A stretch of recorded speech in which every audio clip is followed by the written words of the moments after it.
Well, good Monday morning. Hope everybody is doing well and your Monday's off to a good start, as Mondays go. We're at the Metrodome in Minnesota for the first game of the July 3rd date between the Baltimore Orioles and the Minnesota Twins. It's game number 539 overall. Metrodome very hitter friendly. 16 for left single, 13 for right single, and 11 on the home runs for both. We've got our starting pitching matchup. Couple of Mikes. We're going to be like Mike today. Mike Boddicker and Mike Smithson. As we look at the team records, Minnesota's 37-42, Baltimore 30-48. Smithson 7 wild pitch, 7 balk, and he also has a +5 hold rating, which is actually a +7, but 5 is the worst you can have.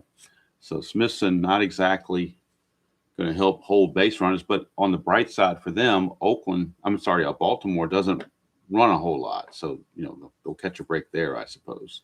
Let's look at Smithson's record, both real world and on the replay. Real season, Mike Smithson, 4-7 with a 5.94 ERA. On the replay, he is 3-5, and his ERA is 4.65.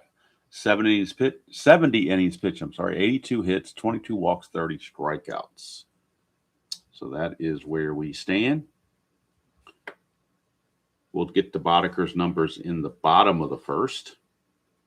Right now, we're getting ready to go here for start of the week. And before we have the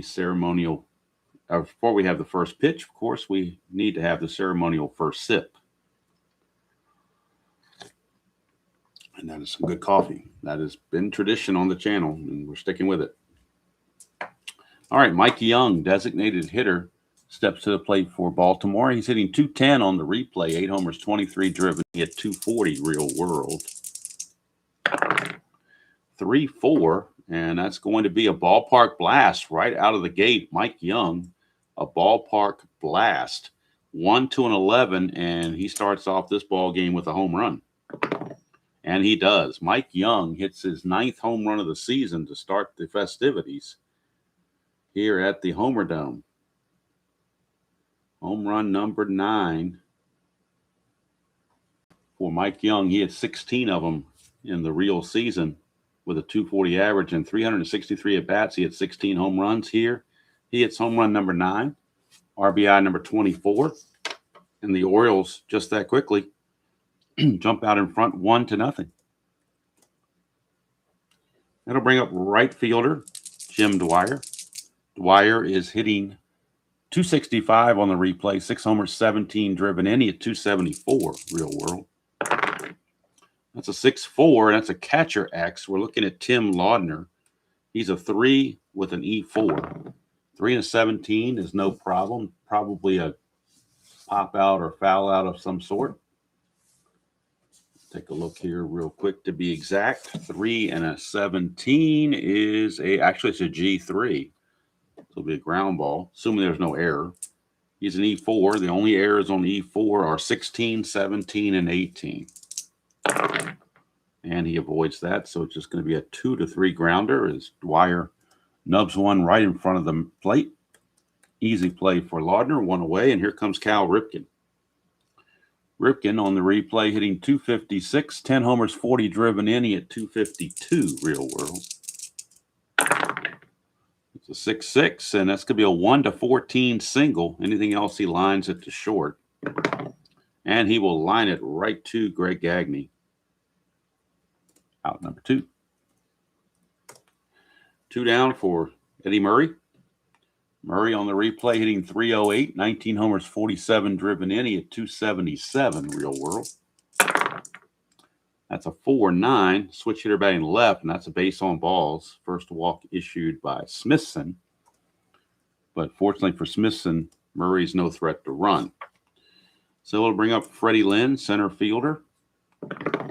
Lynn hitting .206 on the replay, 18 homers, 39 driven in. He at .253 real world. That's a 5-9, and that is a strikeout for Smithson. And that'll end the inning. But Mike Young gets us started with a blast. And at the end of half an inning to play, it's Baltimore 1 and the Twins coming to bat. And on the mound for the Orioles is their best pitcher, I would think, Mike Boddicker. Let's get the thing here on Boddicker, if I can pull it up. Come on, get over here. There you go. Mike Boddicker. Boddicker was 10-12 with a 4.18 ERA real world. And let's get his replay numbers. So real world 10-12, 4.18. Replay 4-9, 5.25 ERA. So he's a full point higher.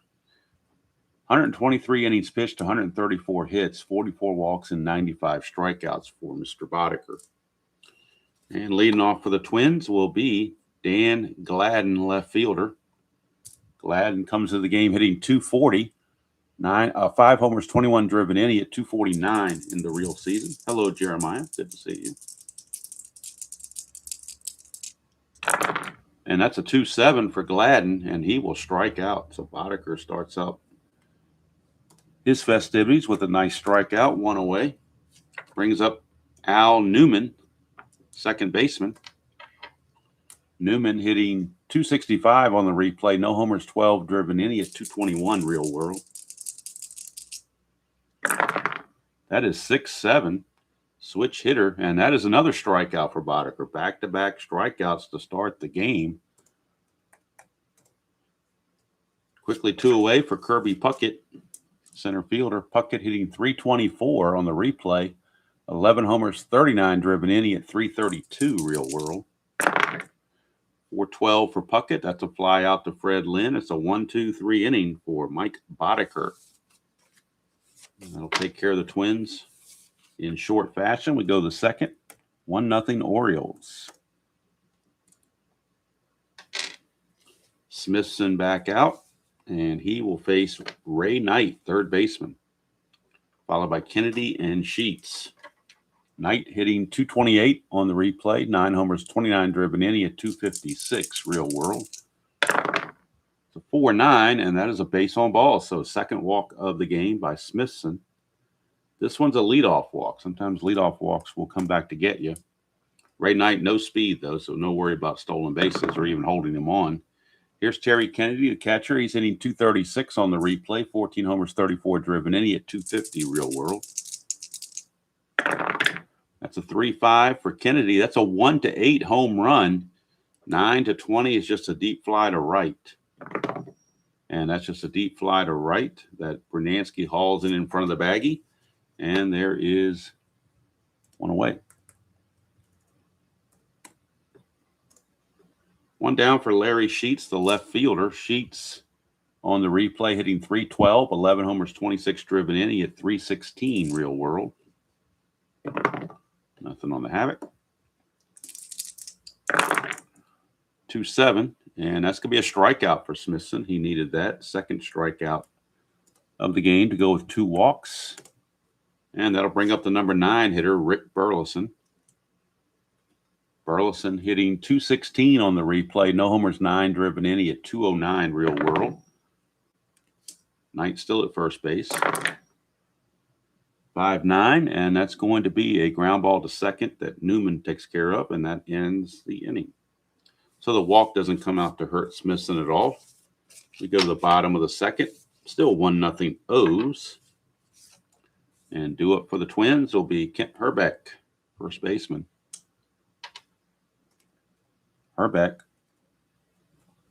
on the replay is hitting 286, 18 homers, 55 driven in. He hit 285 real world, so he's kind of right on his numbers. That's a 1-5 for Herbeck, and he grounds it to Burleson. 1 away. 1 down, and that's going to send up Gary Gaetti, third baseman. Gaetti hitting 269 on the replay, 16 homers, 65 driven in. He at 257 real world. 5-5, and that is a triple 1-3, double 4-20. And that'll be a double for Gary Gaetti First hit of the game for the Twins. So there goes the no-hitter. Double for Gaetti is his 16th on the replay. He had 36 of them real world. And now here is Roy Smalley, designated hitter. Smalley hitting 272 on the replay, 5 homers, 32 driven in. He hit 275 real world. Switch hitter, 5'9". Fly to center, 2 down as Fred Lynn puts it away. And now it's a clutch situation for Tom Bernansky, right fielder. Bernansky hitting 269 on the replay, 12 homers, 37 driven in. He hit 259 real world. In the clutch for Bernansky, he will lose a hit on 1-2. Everywhere else he is neutral. 4-6, and that's a walk for Boddicker, his first walk. Might not hurt him too bad. First base was open. And now he gets to face a lesser hitter in Tim Laudner. At least in theory, he's a lesser hitter. He's hitting, but he is hitting 288 on the replay, 11 homers, 24 driven in. He only hit 191 real world, so he's been off to a torrid start, so to speak. Clutch situation for Laudner as well, but he gains hits. 2-5, he will gain a hit, and 3-3. This one's a 6-8, and it's a strikeout for Boddicker, his third, and that takes care of the Twins. So 2 innings in the books. It's Baltimore 1, Minnesota nothing. Here on this July 3rd, 1987 contest from the Metrodome. On a Friday morning, well, Friday night, I guess, would be the game, but we're doing it on a Monday morning, but it was Friday, July 3rd. All right. So much like this year, July 4th is on a Saturday, just like it was in 87. Interesting how that turned out. So now Mike Young is up again. He led off the game with a home run.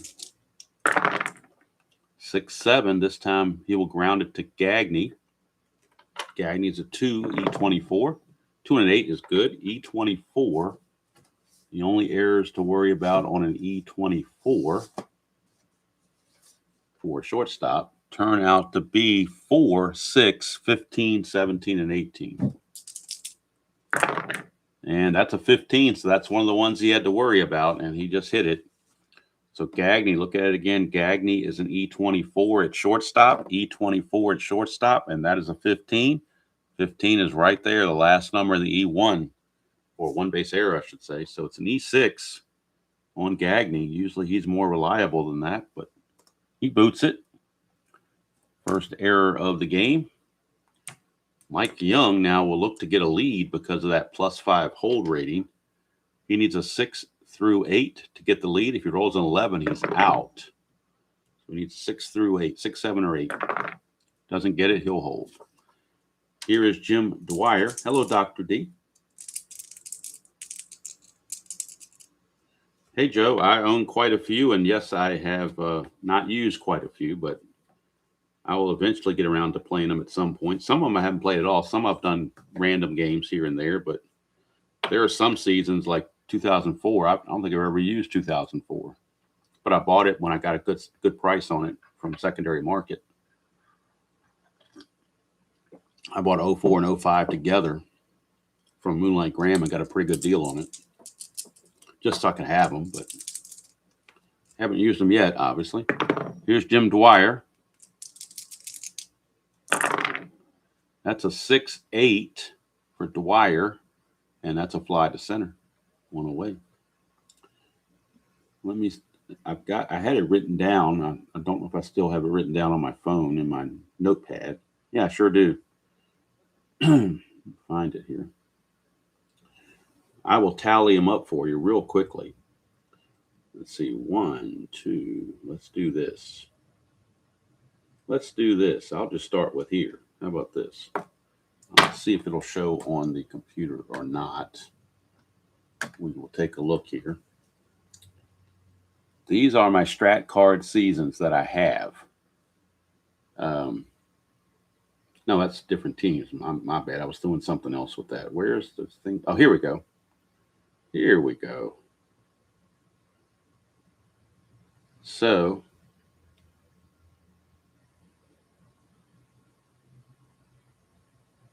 let me do this. These are the Strat card seasons I have. And now I need to add 2025. Of course, I bought that. And I also need to add 1980 because I bought that. Oops. 80. 82. And I also bought 52. So we bring that back over here. Oops, not 53, 52, dummy. All right, so there we go. So these are the Strat seasons that I have. Those are the seasons that I own. Have I played that many of them? Obviously not. So I don't have as many as Replay Gamer has because he's a collector. I'm more of a player. Now, I will pick them up if I get good deals. But as you can see, from 2014 forward, I have been getting Strat sets pretty much. That's where I started the hobby, was in 2015. So I got the 2014 set. I did go back and get 2013 and 11 a while back. But yeah, basically most of the 70s that they offer. In fact, I've got all the 70s they offer. The only ones I don't have in 1970, 1975, 74, and 78. I got 79, but it's a partial set. What I mean by partial is it's the original set, so it's only 20 players per team. So I do have that. Yeah, so there's a lot of stuff there that, so that's what I have. 76, yes, that is super advanced. Although the card, I will warn you ahead of time, the card quality is less than stellar in the 1976 season. I don't know what they used for their paper, but it was very, very thin. Most of the newer sets they come out with are pretty good, but that one in 76, whatever they used for their paper, it was just terrible. And I don't even know what they used, but it just wasn't good, put it that way. So anyway, yeah, I've got I think it was like 40 something seasons. I didn't actually do a running total. Of course, I just added 3 seasons recently with 2025, 52, and 1980. Not sure what I'm going to do with 52 yet. 1980 is reserved for next year for the NBC Game of the Week. That will be 1980 Strat-O-Matic. All right, so back to our game. But I love the question, so thank you very much for asking the question.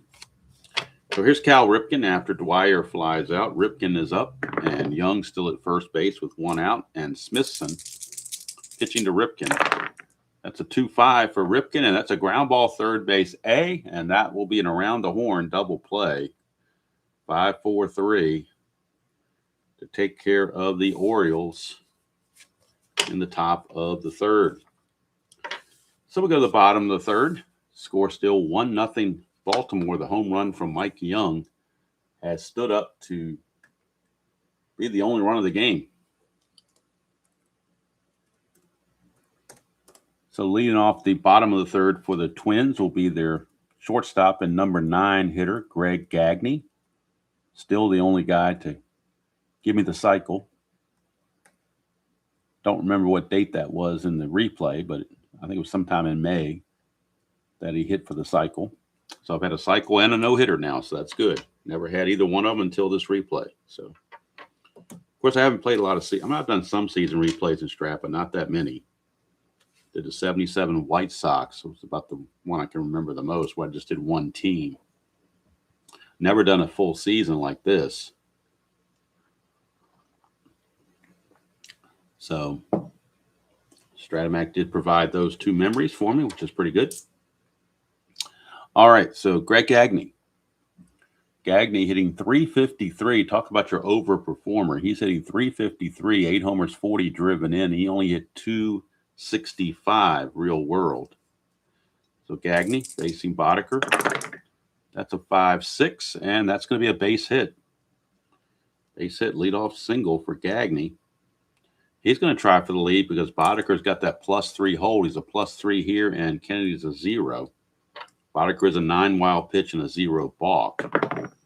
So Gagne, to get the lead, needs a 2 through 6. If he gets an 8, he's automatically out. And that's an 8. He got picked off. I call it, some people call it stealing. I call it picked off. So to me, he's trying to get the lead and he gets picked off. You can either visualize it where Boddicker throws and he's trying to dive back in and he gets tagged by Murray, or you can visualize it that Boddicker throws to first and Gagne breaks for second. And you can call it a caught stealing, would it be 1-3-6 or something like that? So I'll do it this time for the heck of it. Let's call it a caught stealing 1-3-6 because I'm going to say he breaks towards second after he realizes he's in no man's land and he is out. So we'll call it that. Either way you go, it's an out. You can be creative if you want to be as creative as you want to be, I guess. But that's what I'll call it, just for the heck of it.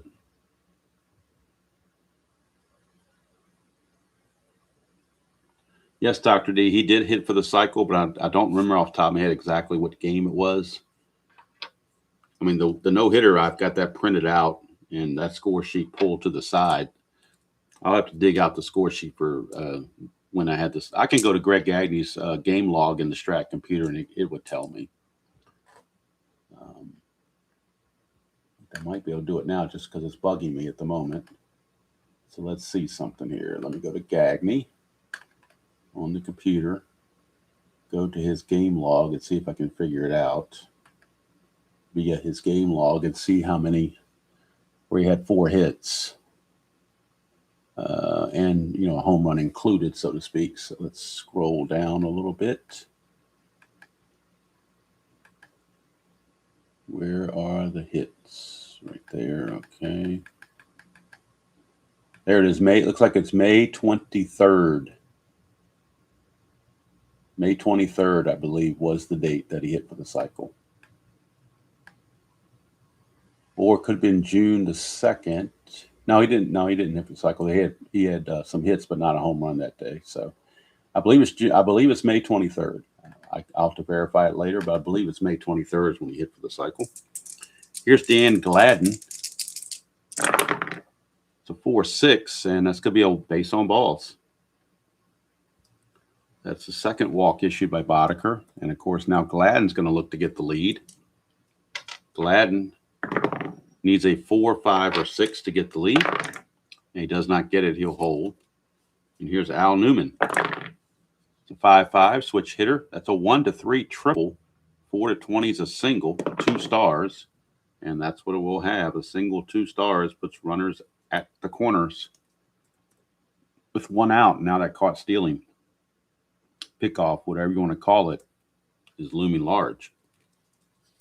1 out, runners on the corners for Kirby Puckett. Newman could try for the lead, but with Puckett and Herbeck coming up, they do not want to make any more outs on the base paths. So Orioles will hold him on, but he will not try anything. And here is Puckett. Infield looking for the double play ball. They'll give up the run to try to get out of the inning with a double play. That's a 6-7. That's a ground ball shortstop X. They got a chance. Cal Ripken is a 2E20. 2 and a 10, though. I'm not sure that's going to be a G1. I think it's probably a G2. Let's see here. 2 and a 10. No, but it is a G1. The last number in the G1 is a 2 and a 10. And since Ripken wasn't holding anybody on, he keeps his original range of 2. Now we're going for E20 at short. 4, 15, 16, and 17. Those are the numbers to avoid. And he does just that. So we have a Giovanni's Tailor Shop. Tailor-made double play to get the Orioles out of the inning. Giovanni's Tailor Shop in Lemoyne, Pennsylvania. If you have any tailoring needs and you're in that area, be sure to stop by and tell them Demo sent you. They'll give you a discount. They are the unofficial sponsor of the channel, but the official sponsor of the Giovanni's Tailor Shop, tailor-made double play of the game. And that certainly was tailor-made for Mike Boddicker, no doubt about it. Got him out of a big-time jam. Literally was a twin killing to end the inning. So we start the top of the 4th for Eddie Murray. That's a 5-2, and that's a fly to center. Puckett is there, 1 away. Oh, I put it in Herbeck's spot for some strange reason. Don't know why I did that. That was really weird. Sometimes I forget what team I'm on here. All right, so Eddie Murray with the fly to center. Here's Fred Lynn. 5-7, and that's a ground ball second base X. We're looking at Newman. He is a 3 E10. 3 and 11, he'll get to that. E10 at second base 4, 16, 17, and 18. And he does just fine. So Newman makes the play. 2 down. Fred Lynn is out. And that'll send up Ray Knight. 3-4 for Knight, and that's a line out right to Gagne to end the inning. So this is looking almost like the Rockies game last night where we had pitching galore and no hitting. Where it might take a late home run or something to win the game. All right, here is Kent Herbeck. He will lead off, followed by Gaetti and Smalley against Boddicker. 6-4, and that's a ballpark single check. 1-16. Pretty good chance for a single right here, courtesy of the Homer Dome. And he gets it. So that was in Memorial Stadium. That would have been an out, but not at the Homer Dome. So leadoff single. Here comes Gary Gaetti. Gaetti doubled his first time up. 3-4 for Gaetti. And another double play. This one's around the horn. 5-4-3 right here. Ground ball third base A on the 3-4. So that is a 5-4-3 double play. Second twin killing in a row for Boddicker to get him out of potential trouble and keep the Twins at bay. 2 outs base is clear for Smalley. That's a 1-5. Well, that's a home run chance. 1-4. 5-20 is a double. And that's a double for Roy Smalley. How big was that double play now? So Smalley with the double. And now it's a clutch situation for Tom Brunansky. Brunansky in the clutch will gain a hit on 1-2. That's it. 4-6. And that's a walk from Boddicker. Again, first base was open. Very similar to the second inning. 2 outs and a runner at second. And they walk him with the base open to face the lesser Tim Laudner. It wasn't an intentional walk. It was more of those unintentional, intentional walks. Third walk of the game for Boddicker. And now here comes Tim Laudner. And Laudner will gain a couple of hits, 2-5 and 3-3. Courtesy of the clutch. But this is a 1-5, which is a ground ball to short, and that's going to end the inning. So Boddicker keeping the Twins off balance, and it's 1-0 after 4.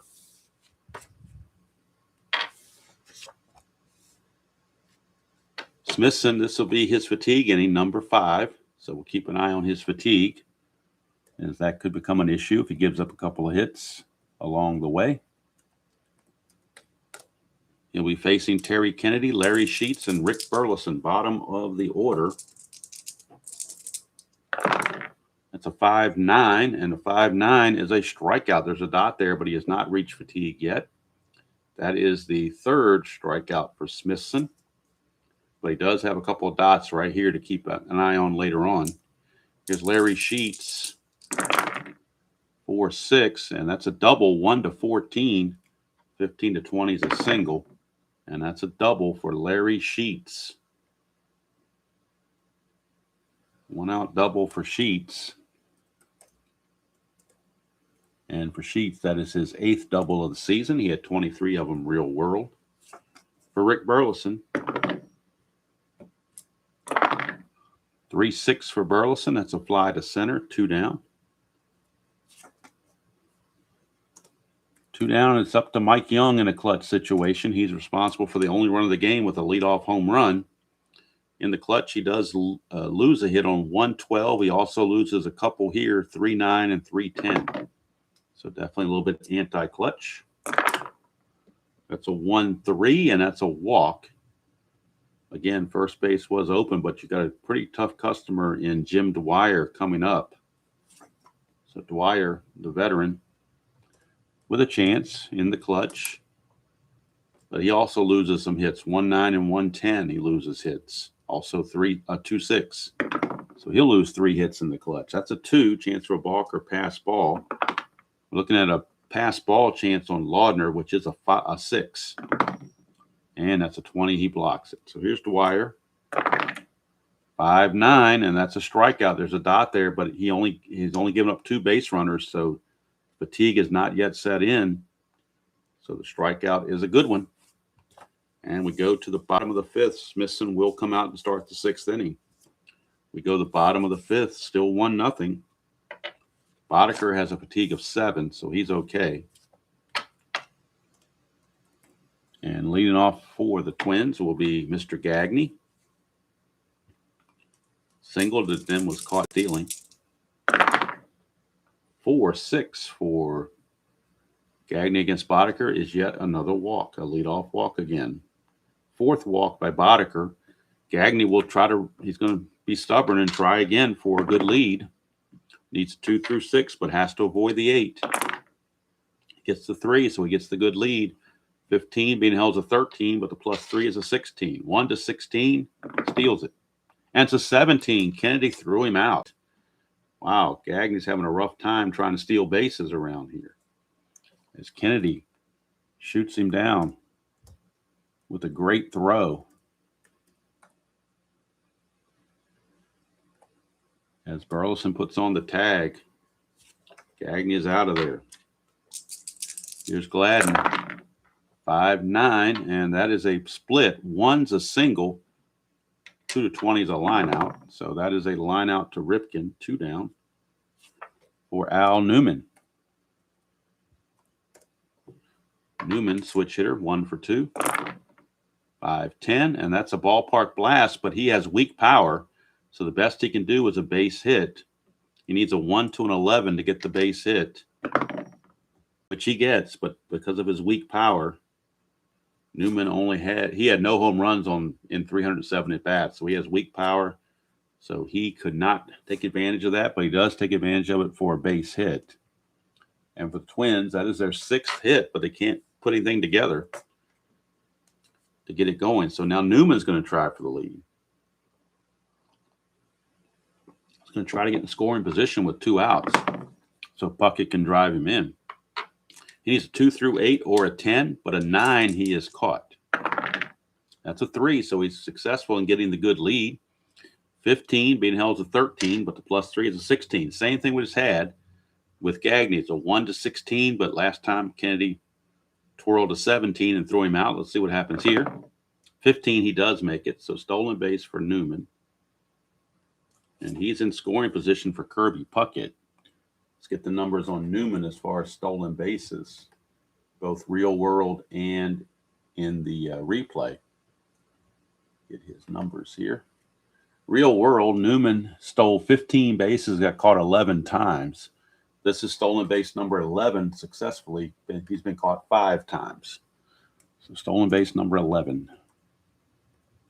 And that turns Puckett's at bat into a clutch situation. And unfortunately for Puckett, he's not quite good in that situation. 1-2, 1-7, and 1-8 cost him hits. But a single scores the run, most likely. That's a 3-8, and it's a ground ball to short, so it doesn't matter. Ripken will go to first for the easy out, and that's going to take care of things. We go to the 6th. It is still 1-0. It has eerie earmarks of last night's game with the Rockies and the low scoring. But do the Twins have a 2-run homer in them? That's the question. All right, Smithson back out. He has a little bit of fatigue and endurance still remaining. But the Twins bullpen might start to stir just a bit. They do have this guy, Juan Berenguer, loosening in the bullpen for the Twins, just in case. Here's Ripken, 3-7, and he's going to draw a walk.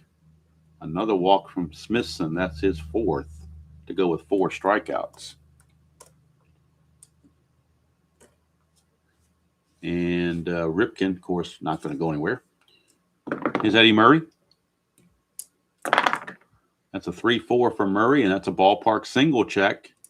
1-16. And he's got it. Base hit, 1 star.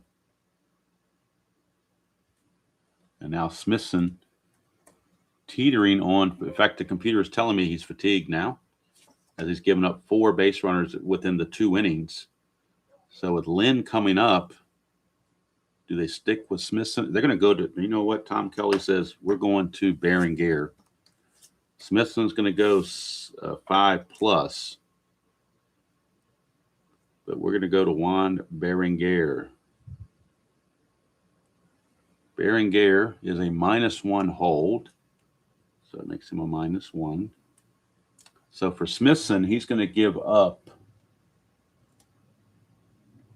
just 3 hits. But the 4 walks kind of, hurt him a little bit as well. Just the home run, really the only mistake pitch he made. He struck out 4. So far, the 1 run, but he's responsible for both runners that are on base. So Juan Berenguer, let's get the numbers on Berenguer as we bring him in the computer.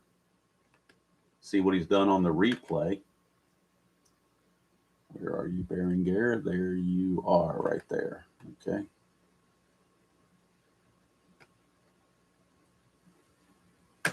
So Berenguer, we pull up his card, get a close-up of his card. Berenguer, Juan Berenguer from Minnesota, 8-1, 3.94 ERA, pretty good. 8-1, 3.94 earned run average, real world, along with 4 saves.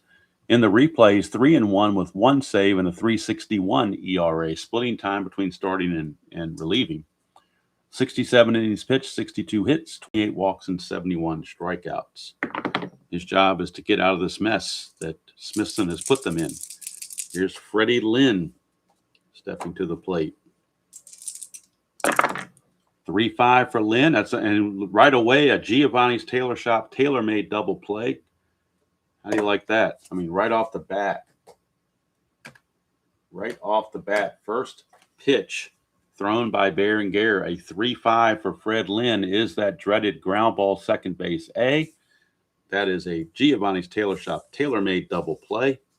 2 quick outs. Ripken does take third, but now there are 2 away.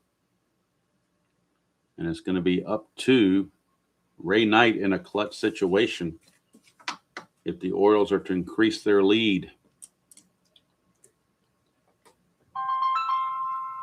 And now we have a toll-free call coming in. You want to call that number for me later on and ask them what they want? You be my guest. 758-3993, 888. So I should answer it to see what they want, but I don't know. The only calls I want around here are calls to the bullpen. So anyway, let's put this double play in the computer and set everything up for Ray Knight's clutch at bat coming up. Ray Knight in the clutch will lose a hit on 3-5 and 112 and 2-8. So 3 separate places he loses hits. Good morning, Dan. Knight 1-9, and that's a home run on a 1, double on a 20, so that'll score the run either way. That is going to be a double for Ray Knight. RBI double puts the Orioles in the lead 2-0. Scoring is Ripken, but without the double play, it would have been worse. We can close the book on Smithson now. He's going to give up 2 runs. 2-0 Orioles. Top of the 6th, 2 outs for now for Terry Kennedy. RBI number 30 on the replay for Ray Knight, double number 13.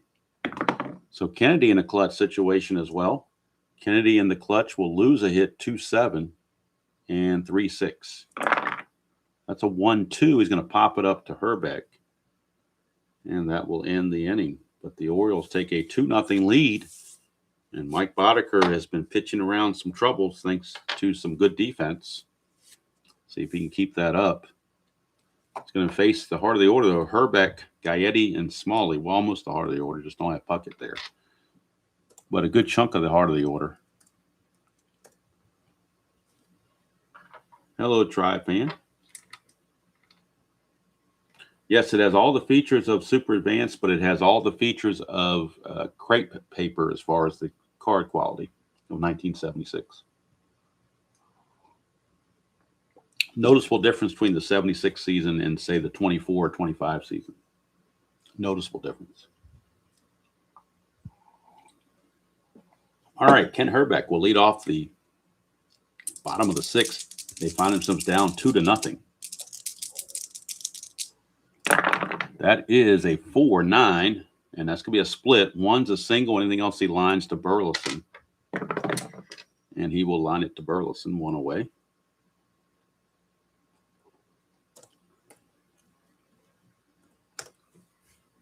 That'll bring up Gaetti. 3-7 for Gaetti. Struck him out. For Boddicker, that is strikeout number 4. He started the game with 2 quick strikeouts. Has only gotten 2 since then. And that'll bring up the DH Roy Smalley. Smalley doubled his last time up. 2-7, and he'll draw a walk. And yet another walk by Boddicker, his 5th. So far, he has pitched around those walks. Tom Brunansky, the batter. Walked twice. 2-10. And this time he's no walk at all. That's a solid home run. As Mr. Jeffrey Guterman might say, it is clean as a baby's behind. 210 right-handed. It's solid. No question about it for Tom Brunansky. 2-run bomb. And we have a tie ball game, 2-2. So Smithson is now off the hook. It's now in the hands of Berenguer and Boddicker. 2-run home run, Tom Brunansky, his 13th of the replay. He had 32 of them real world.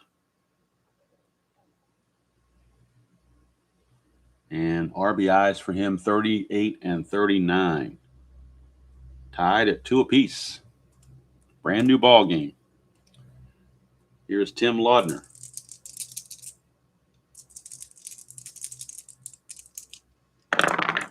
That's a 4-12, and that's a fly to center. Lynn puts it away, but now at the end of 6, we're tied at 2 apiece. Now it's between Berenguer and Boddicker. We are in the 7th inning, so pinch hitting is allowed. So I'm thinking about pinch hitting for Burleson because he's pretty lame in this point of his career. So we're looking at the pinch hitting. They could, let's see, the best pinch, all their pinch hitters are right-handed, except for Wiggins. He's a switch hitter. Wiggins is a switch hitter. But everybody else on the bench that's active on the roster right now is right-handed. And that includes Lee Lacy, Ken Gerhardt, Rene Gonzalez, and Dave Van Gorder, and, of course, the switch-hitting Wiggins. If you pinch hit for Burleson with Wiggins, you can just make a straight change and put Wiggins in at second base, or we could look at Lee Lacy, 244 hitter, or Ken Gerhardt, 243 hitter, or Rene Gonzalez, 267 hitter, and make a straight change. So I'm leaning towards Gonzalez, but we'll see what happens.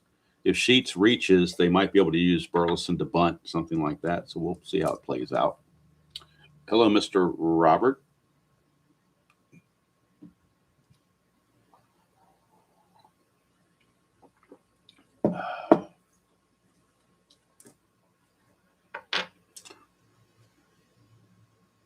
All right, here is Larry Sheets.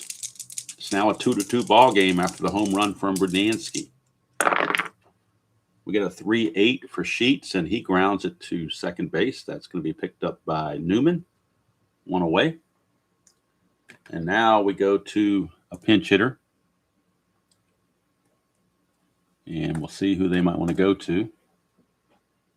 I think they're going to go to Wiggins because he's the switch hitter. So I think that's what Cal Ripken Sr. would do. I'm going to try to play it like he would play it when there's a question about what to do. So we're going to bring in Alan Wiggins to pinch hit, and he will stay in the game to play second base. So Wiggins takes over at second base in the bottom of the 7th inning, but he will pinch hit here in the top half first. He's a 4E15, so not much difference than Burleson, who was a 418. But the running is different. He's a 17 versus an 11, so definitely a lot more speed there. But Wiggins is a switch hitter, so he's going to come on and pinch hit. He will pinch hit for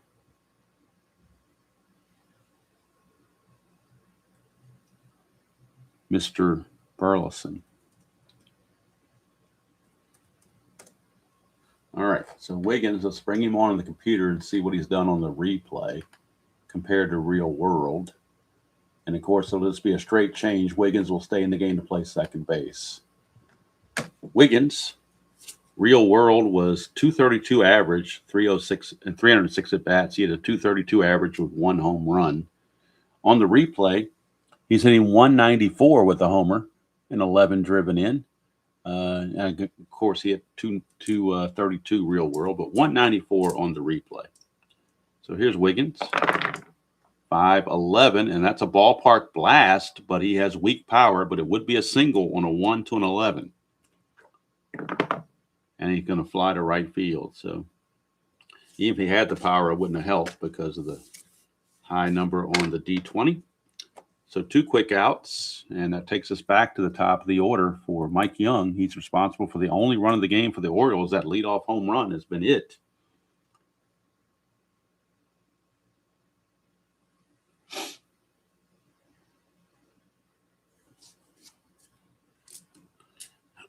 All right, here is Mike Young. 2 outs, base is clear. 3-9 for Young, and he's going to get a base hit. There's an anti-clutch, but nobody's on base, so the single is a good one. Mike Young, not going to be much of a threat to run. He could get the lead here, but with Berenguer and his -1 hold, I think he'll just stay where he is. See if Jim Dwyer, they will hold him on, but he won't go anywhere. So here's Jim Dwyer. He's 0 for 3. 2-3, and that's a ballpark single check. So 1 to 16 would get him a base hit. And it does. First and second, 2 outs. Late rally here for the Orioles to try to put something together. And now we got Cal Ripken in a clutch situation. Cal Ripken in the clutch will lose a hit on 2-10 and 3-3. So a little bit of the anti-clutch there. Whoop, that got hung up. Let's redo that again. 5-9, and that's a strikeout for Berenguer to end the inning. So we go the 7th inning stretch. We are tied at 2 apiece. And Mike Boddicker, this will be his fatigue inning, number 7. Keep an eye on him. He'll face the bottom of the order, Gagne, and then Gladden and Newman. And, of course, the computer will not let me go forth until I put Wiggins officially at second base. So let's do that. Put Wiggins in at second base. Now we can proceed. So Greg Gagne. Good morning, Barbara.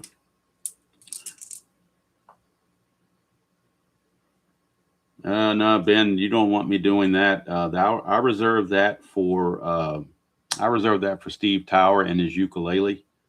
I would probably get an FCC violation if I did that, and probably would be banned from YouTube if I did that. So anyway, I have no idea about notifications on YouTube. I don't understand them. I don't understand the algorithm, so-called algorithm they have. I mean, I don't know. Don't get it. But we're glad you're here either way. So anyway, Greg Gagne, and he's got the distinction of being caught stealing twice. He's gotten on base with a single and a walk and been caught stealing twice. One was literally a pickoff. The other one's a straight out caught stealing when Terry Kennedy rolled a 17 on the D20. So here's Gagne. Gagne with the spoons, the old joke, 6'11". That's a ground ball first base, actually. Looking at Eddie Murray, he's a 2E10 for Murray. 2 and a 16, he'll get to that. The only error for a first baseman on E10, 11, 15, and 18. He's got to avoid those, 11, 15, and 18, which he does very easily. And since Tribe fans here, the obligatory 3-1 put out on the X chance to the first baseman. Definitely adopting that. I've been adopting that for a while now, actually, but I like it. So gives a little variety. It's a way the pitcher can get some putouts and the first baseman can get some assists on their total. Here's Dan Gladden. 3-8 for Gladden, and he's going to ground it to Ripken, 2 down. Of course, tonight, Rockies replay will be in Los Angeles for the Dodgers and Rockies, roughly about 9:30 tonight, because I've got a church men's group that I go to that I don't get home from until about 9 o'clock. And then after that, it'll take me a while to settle in and come upstairs and play the game. So probably about 9:30, I imagine. But it will be the Rockies and the Dodgers. Dustin May, on the redheaded carrot top type guy, on the mound for the Dodgers, and Antonio Sensatella on the mound for the Rockies. Shohei Ohtani not going to pitch in the series, but he will lead off in DH in that game. So here is Al Newman with 2 outs and the bases cleared. 6-8, switch hitter batting left, a fly ball to right. So Boddicker keeps full endurance into the 8th inning. We go to the top of the 8th, tied at 2. Berenguer has a fatigue of 3, so definitely still good in relief, as he will start his 3rd inning of work. And he will be facing Murray, Lynn, and Knight for the Orioles. Murray, 1 for 2 with a walk. That's a 1-6 for Murray, and that's a 1 triple. Anything else will be a single. Looks most likely to be a leadoff single for Eddie Murray. And it is base hit for Eddie Murray. Just out of curiosity, Murray did have 3 triples real world. He's had 1 triple on the replay to this point, but that's a single for Eddie Murray. Brings up Freddie Lynn. Freddie Lynn is 0 for 3. Had a rough day. 5-5, and he's going to be 0 for 4. Strikeout there from Berenguer. So Fred Lynn not having the best of days. Here is Ray Knight. Ray Knight, 3rd baseman. He is 1 for 2 with a double. 5-9, and that's a strikeout for Berenguer, his 3rd. So Berenguer might pitch into the 9th inning as well if he keeps it up. Here's Terry Kennedy. Kennedy's 0 for 3. And that's a 6-10 lefty. Ground ball 3rd base X. That's Gaetti. He's a 1, so we know he's going to get to it. We're just looking at E12 for a 3rd baseman.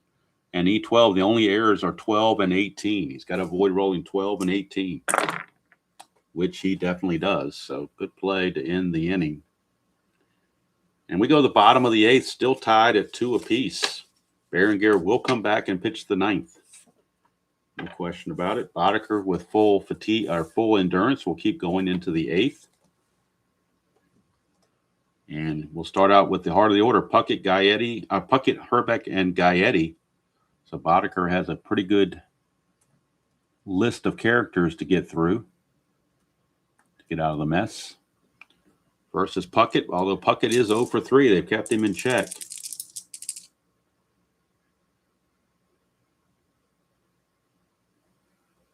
Hello, Philip. Dan, I don't have an explanation. I don't know the way they do their ratings. I'd have to investigate it. Here's Puckett.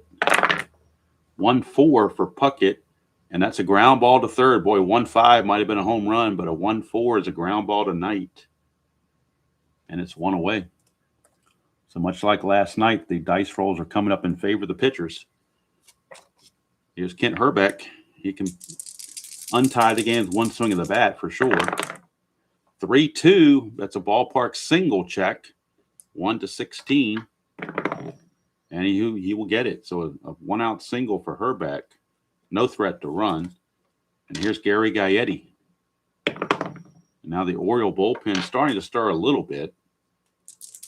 But Boddicker's their ace, so they kind of give him a little bit more leeway. 1-8 for Gaetti. That's a solid double to right field, no doubt about it. A double to right field, but with 1 out, Hrbek will hold. He doesn't run all that well, so they don't want to get thrown out on the base paths. But that puts them 2nd and 3rd. 2nd and 3rd with only 1 out. And now Cal Ripken Sr. has some deciding to do as to how he wants to handle things. Coming up to bat is Roy Smalley, a switch hitter. He's out to talk to Boddicker. He's also got Terry Kennedy with him and all the whole Oriole infield having a mound meeting. and we look at the bullpen for the Orioles and see who they might be looking towards. And they are looking at Mark Williamson. 8-9 with a 4.03 ERA. He's loosening in the bullpen. But right now they're going to stick with Boddicker, see if Boddicker can get out of the mess. Second and third, 1 out, infield obviously in. Can't afford to give up a cheap run. That's a 6'10 switch hitter, and that's a catcher X. Terry Kennedy is a 4E4. So with that 4 there, there's an outside chance there might be a pass ball of some sort. 4 and 11 might come down to the wild pitch rating of Boddicker. So let's see here, 4 and 11, P/F. So that means it's a possible pass ball. Make sure there's no error. He's an E4, and that's a 13 on an E4. There's no 13 there, but it is a P/F. And I use the part here in the bold type that says to use the wild pitch rating of the pitcher, much like Fall Classic does, where the wild pitchness of the wild pitch rating of the pitcher can affect pass balls on the catcher. So in this case, Boddicker's wild pitch rating is a 9. So 1 to 9, we have a pass ball, and the Twins take the lead. 10 or higher, it's just going to be a pop up to the catcher, and there'll be 2 outs. And that's a 17 is exactly what it is. He pops it up to Kennedy, 2 away, and now it's up to Tom Brunansky. But again, first base is open, so they're going to give Brunansky the intentional walk. They do not want Brunansky to beat them. They're going to make somebody else do that, Tim Laudner perhaps, or the Twins may go to a pinch hitter. I think they will, actually. Twins are going to make a move. They're going to pull Laudner. And they're going to bring in Randy Bush, a left-hander, to pinch hit for Laudner, which means they will need a new catcher. So Sal Butera will take over behind the plate in the 9th. But right now they're going with Randy Bush to pinch hit. Trying to get that big hit for him. Randy Bush will get the numbers on Bush. So Tom Kelly trying to pull all the stops out. So we go to the bench on the computer and bring in Randy Bush. Could bring in Gene Larkin, but we're going to go with Bush instead. Just a feel for it. Just a, I don't know what you call it, but a gut feeling. Because I could have gone either way. Either would have made pretty good sense. So Butera will come in and catch in the 9th inning. So Butera will take over as the catcher. But right now, all eyes are on Randy Bush. Bush in the clutch gains a hit on 3-3 and 3-10. He will get hits on both of those. Bush, and let's back this up because I'm losing some of the side part of the cards here. Bush on the real season, 253 hitter and 293 at bats with 11 home runs. Let's see what he's done on the replay. On the replay, Bush is hitting 262, 2 homers, 15 driven in. So it is a clutch situation. Bases loaded, 2 outs, bottom of the 8th, tied at 2 apiece. It's a 6-9, and it's a pop-up to short. Boddicker gets out of it, and they leave them loaded. So it didn't matter who I brought in. 6-9 was going to be an out either way, either a fly to center or a pop out to short. So that was the old Star Trek Kobayashi Maru. There was no win situation. And that's going to be all for Boddicker. They're going to cap Boddicker at 8 innings, and he's going to do his thing. And now we'll see what the Twins will do. They may go to I think they'll stick with Baron Gare. He's pitched well. There's no reason not to leave him in there. I don't see any reason to pull him at this point. So let's get the numbers on Boddicker to complete his outing. And I'll cheat and go to the Strat-O-Matic computer to get all that. First, it's going to make me put in Sal Butera on the computer to catch. Can't go on without a catcher. So Sal Butera will take over the catching duties. Now I'll go to the Strat computer, get the full numbers on Boddicker from the box score. And that is 8 innings pitched, 9 hits, 2 runs, courtesy of the 2-run homer from Bernansky. See, 6 walks and 4 strikeouts. Uncharacteristically, 6 walks were issued. Don't know who's going to pitch for the Orioles. It could be Williamson, but if the Orioles take the lead in the 9th, they would go to Niedenfuhr, their closer. So it's either going to be Williamson or Niedenfuhr. They're both loosening in the bullpen, and it's all going to be score predicated. So it's Larry Sheets, Alan Wiggins, and Mike Young, the scheduled hitters. Top of the 9th, tied at 2. That is a 6-6 left-handed, and that's a 1-13 double. 14-20 is a single, and that's a double for Larry Sheets. And now the Twins get their bullpen going again. Looks like Jeff Reardon's in the bullpen. It's not a safe situation anymore, so they might as well get the best guy they have. They also have lefty Dan Schatzeder. So they got double barrel action here. Dan Schatzeder and Jeff Reardon both loosening in the bullpen. So it's going to come down to matchup situations.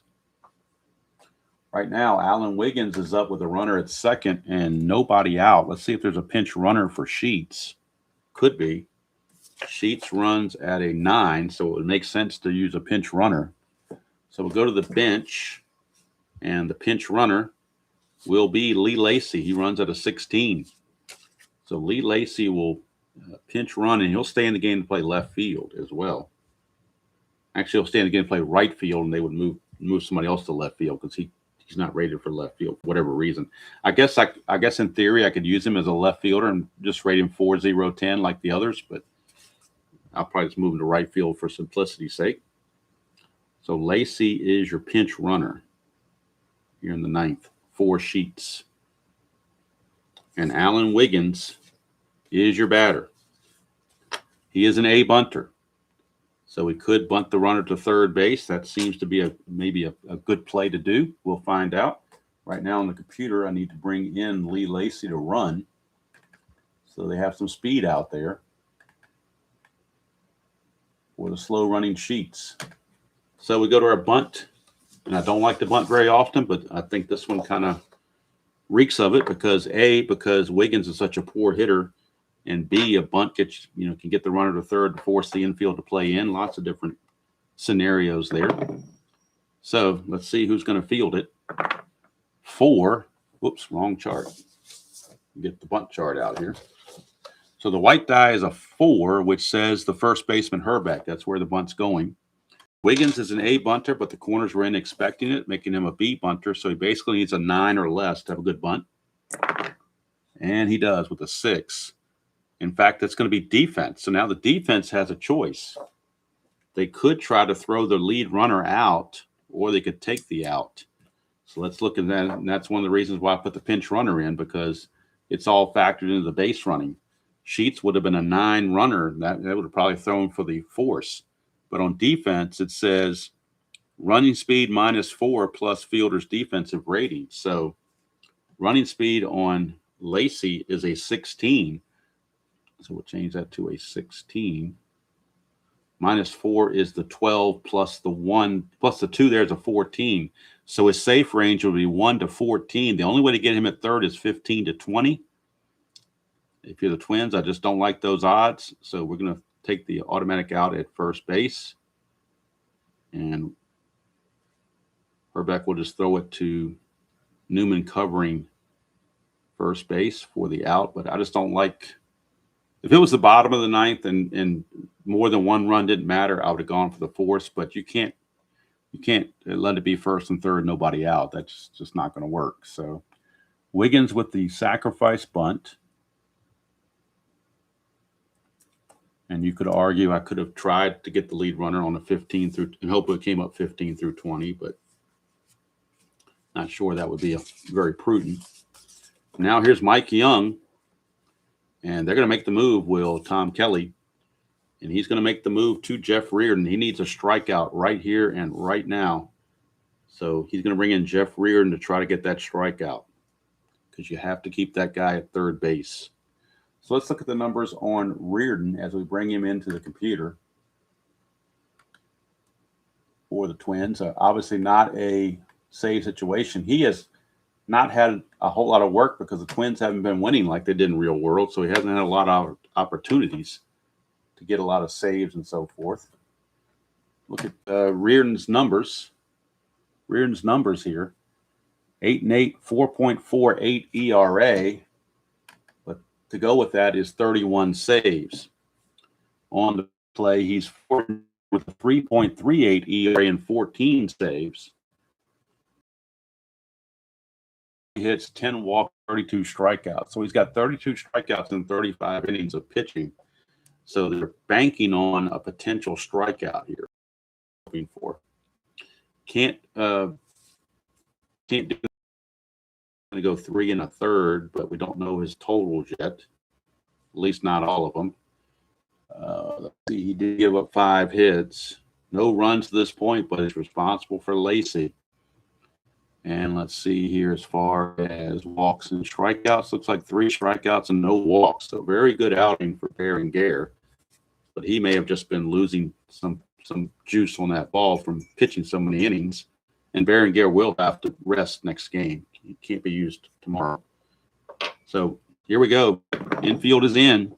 Reardon needs a strikeout in the worst way against Mike Young. 4-11, and that's a fly ball left field X. We are looking at the left fielder Glad needs a 2E5. 2-18, that is going to probably be an F3 to keep the runner from tagging. 2-18 is going to be an F3, so the runner has to hold at third base. Just has to avoid an error. He's an E5, and that's a 4, 14, and 18. Got to avoid those numbers, and he does. So it's a fly ball, but not deep enough. And now we got Jim Dwyer in a clutch situation. Reardon trying to get out of the mess. Dwyer in the clutch again will lose 3 hits, 1-9, 1-10, and 2-6. Reardon to Dwyer to get out of the mess. That's a 1-8 for Dwyer, and that's a ballpark blast for Jim Dwyer. It's a 1-11 for a 2-run home run on a 1-11. And that's gone. Jim Washer and Dwyer puts that fastball from Reardon in the rinse cycle for a 2-run home run, his 7th of the replay. And unfortunately for Berenguer, he's going to be charged with the first run, so he could take the loss. Scoring is Lacy. Home run number 7 for Dwyer. RBI is 18 and 19, and the Orioles take a 4-2 lead here in the top of the 9th. So Reardon couldn't quite get it past Dwyer. And that'll bring up Ripken. 2-6 for Ripken. He grounds to short to end the inning, but damage done. We go to the bottom of the 9th, and that means we will get Tom Edenfield coming into the bullpen. We're also going to have a defensive change. Lee Lacy will stay in the game to play in right field. So Lacy will take over in right field. Am I getting looks like I'm getting pixelation here on my phone, so I'm not sure what's happening to the internet connection here. Don't know why it's acting all weird, but it looks like it's very fuzzy. Maybe it'll clear up shortly. Anyway, Ken Gerhardt will come in and play left field. So Gerhardt will come in and over in left field, batting in Dwyer's spot, and Lacy takes over in right field. Jim Dwyer is the player of the moment. And coming in to pitch for the Baltimore Orioles will be Tom Niedenfuhr. Tom, yeah, it's definitely pixelized. Yeah, that's what do you call it? That's Xfinity for you. Never know what they're going to do with Xfinity, or it could be the YouTube app that I'm using. Either way. So anyway, here is Tom Niedenfuhr. I could show you his card, but you probably can't see it. But I'll show it anyway, just because. I'll show it anyway.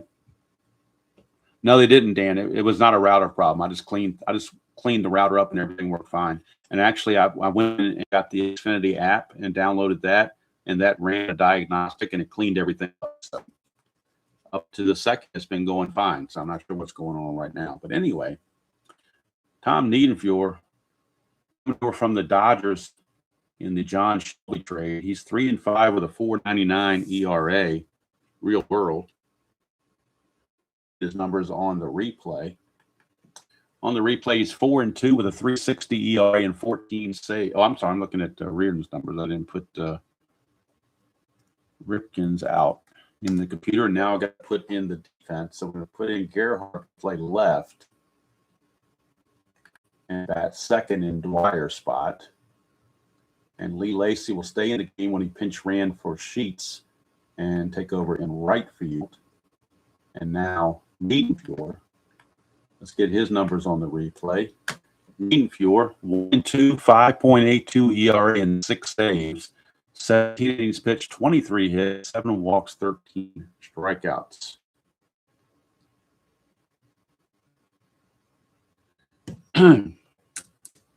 So Niedenfuhr will face Gagne, Gladden, and Newman. We might get a pinch hitter for Newman. Probably will. I do believe that, Gene Larkin's going to pick up a bat and hit for Newman. So we'll have Gene Larkin coming on to hit for Newman. And if it goes extra innings, Steve Lombardozzi would play second base. So we're going to have Gagne, Gladden, and Larkin. If anybody gets on, Puckett. So Tom Niedenfuhr trying to close the deal. Jack Clark's not in this game. Neither is Ozzie Smith, so maybe he's got a chance. See what he can do. I don't know why this thing is pixelating like that. And I certainly don't want to restart everything. I'm already going now. So I'm hoping it will clear up. But, tell you what, can't trust technology these days. All right. So we'll just play out, hopefully, maybe my not so velvety announcing style will help you visualize what's happening. Here's Gagne. That's a 2-7 for Gagne, and he strikes out. Niedenfuhr gets the strikeout to start the inning.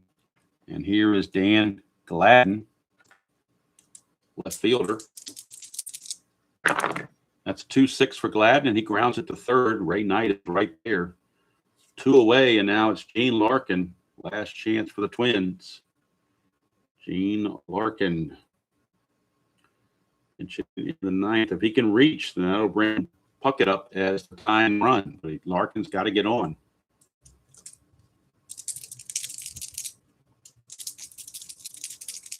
My signal strength is good though, Dan. I'm not getting any error. I think this is a YouTube thing because I'm looking at my app.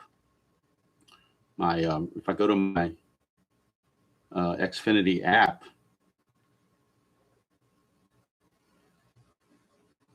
And it says, we'll bring it up on the screen here. This is what my app is showing me. It says online, and it says, oops, hold on over here. Let's see here. It says I'm getting 119% of my speed plan, so I don't know why it's not working. I'm pretty sure it's going because I'm going through the YouTube program. I'm going straight to YouTube, through YouTube, I should say. All I do is go into YouTube and you do the, stream now kind of thing or whatever, and that's what I'm using. I'm not using any other program, so it could be that the YouTube thing is messing up. All right, so here we go. Gene Larkin pinch hitting. And let's get the numbers on Larkin before I forget. Get caught up in this other stuff. I got to bring in, well, first of all, I got to put Gladden's ground ball to third in the computer to register the second out. And now Newman's being called back. Tom Kelly is sending up Gene Larkin, switch hitter, to pinch hit. Try to get on base somehow for Kirby Puckett, who was standing on deck. Larkin on the replay is hitting 325, 2 homers, 10 driven in. He hit 266 real world switch hitter against Niedenfuhr, and we get a 6-2, and that's a ground ball shortstop at 2E20. 2 and a 4, that's going to be close, but I think he'll get to it on 2 and a 4. But we will verify. 2 and a 4 is a G3 pound, but nobody's on base, so he will get to it. E20 at short. He's got to avoid 4, 15, 16, and 17. If he does that, the game's over. And he does, so that's the ball game. Nienfuhr saves it for the Orioles. The Orioles win it by the score of 4-2 as Gene Larkin grounds to Ripken to end the ball game. So we'll get the totals for you as we go to the computer, go to the box score and whatnot. Tough luck loss for the Twins. They were hoping to gain some ground playing the lowly Orioles, but that didn't work out. Twins dropped to 37 and 43. So 4 runs, 9 hits, and no errors for Baltimore. 2 runs, 9 hits, and 1 error for the Twins. Boddicker, the winner, he goes to 5 and 9. Berenguer takes the loss. He's now 3 and 2. Reardon goes 2/3 of an inning. Gives up the home run to Dwyer. And Nienfuhr, 1 inning pitched and a strikeout, nothing else. Orioles left 8 on base. Twins left 9 on base. Losing pitcher is Berenguer, 3 and 2. Save for Nienfuhr is his 7th of the replay. So I'm certainly hoping that tonight, for sure, possibly tomorrow, that the internet fuzzies go away.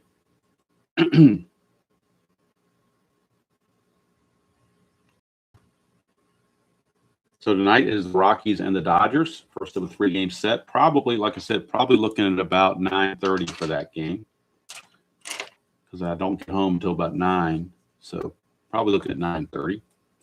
Tomorrow, we're going to have a Tuesday. There were several doubleheaders on this date in 1987, and we're going to play a doubleheader tomorrow, back-to-back doubleheader, real-world doubleheader, none of this split stuff. Up doubleheader. We're going to be at Yankee Stadium for the Texas Rangers and the New York Yankees for a doubleheader tomorrow from Yankee Stadium. That will be on the agenda for tomorrow morning. Of course, tonight, Rockies and the Dodgers. And coming up later in the week, probably on Friday, I guess, will be the Masters in the history of golf. 5 Masters. We'll have the first, second, and third rounds on Friday, and we'll have the final round on Sunday. That's down the road, though. But right now for Strat-O-Matic, we're looking at Rockies and Dodgers tonight, Yankees and Rangers doubleheader tomorrow. For the Yankees and Rangers, the pitching matchups for that doubleheader. In Game 1, it's going to be Bobby Witt against Bob Tewksbury. In Game 2, it's Jose Guzman against Rick Rhoden. So the doubleheader, there are a couple of doubleheaders. Also have a doubleheader in Kansas City between the Blue Jays and the Royals. They also have a scheduled doubleheader. But then you got all the other games that are scheduled single games. Chicago at Cleveland, Boston at Oakland, Milwaukee at California, and Detroit at Seattle. So it's a lot of games there to get into. But anyway, I apologize for the fuzzies at the end here. I'm not sure what really happened. I'm betting if I close the stream down and open up a new one, I bet you it's going to be crystal clear. But I didn't want to do that near at the end of this game. I figured I didn't want to ruin the flow or whatever. So I do thank everybody for spending part of your Monday morning with me. Hope your week is off to a good start. If you care to join me tonight around 9:30, it'll be the Rockies and the Dodgers. 2025 Strat-O-Matic. Rockies, unbelievably, are 6 and 9 in the replay. They just took 2 or 3 from San Diego, but now they're heading to world champion Dodgers, where they have to face Shohei Ohtani and company at Dodger Stadium for 3 games. We'll see how they fare in that. So that's going to do it from here. Hope you all have a great day. Whatever you have planned, stay cool out there if it's warm in your area or hot in your area. And otherwise, enjoy playing whatever game you choose to play, however you choose to play it, and we will see you all down the road.